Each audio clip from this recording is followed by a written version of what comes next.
ஆக்சுவலாக பார்த்தீங்கன்னா காப்பர்ட்டியோட ஃபார்ம் ஆன ஒரு பேபி எப்படி ஃபார்ம் ஆகிறதுக்கு வாய்ப்பு இருக்கு அப்படின்னு கேட்டிங்கன்னா, 100 பேருக்கு காப்பர்ட்டி போடும்போது யாராவது ஒருத்தர் 2 பேருக்கு காப்பர்ட்டியோட சேர்ந்து பேபி ஃபார்ம் ஆகிறதுக்கு வாய்ப்பு இருக்கு.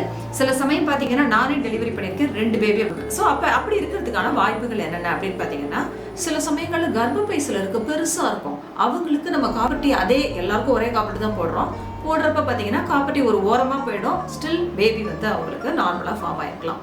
இன்னும் சிலருக்கு பார்த்தீங்கன்னா காப்பர்ட்டி நம்ம கரெக்டாக போட்டால் கூட கர்ப்பப்பையினுடைய அந்த கண்ட்ராக்ஷன்ஸ் சுருங்கி விரியக்கூடிய தன்மையால் அந்த பர்டிகுலர்லி பீரியட்ஸ் டயத்தில் அது என்ன ஆகும்னா காப்பர்ட்டி கொஞ்சம் கொஞ்சமாக கீழே இறங்கி வந்துடும். அப்போ காப்பர்ட்டி பாப்பா உட்கார இடத்த வந்து ஃப்ரீயாக விடுறதுனால அவங்களுக்கு பேபி ஃபார்ம் ஆகிறதுக்கு வாய்ப்புகள் இருக்குது.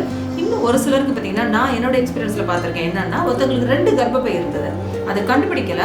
ஒரு கர்ப்பப்பையில் வந்து காப்பர்ட்டியை போட்டிருக்கப்ப இன்னொரு கர்ப்பப்பையில் அவங்களுக்கு ப்ரெக்னன்சி ஃபார்ம் ஆகி அது முழு குழந்தையா நாங்கள் வந்து டெலிவரி பண்ணியிருக்கோம்.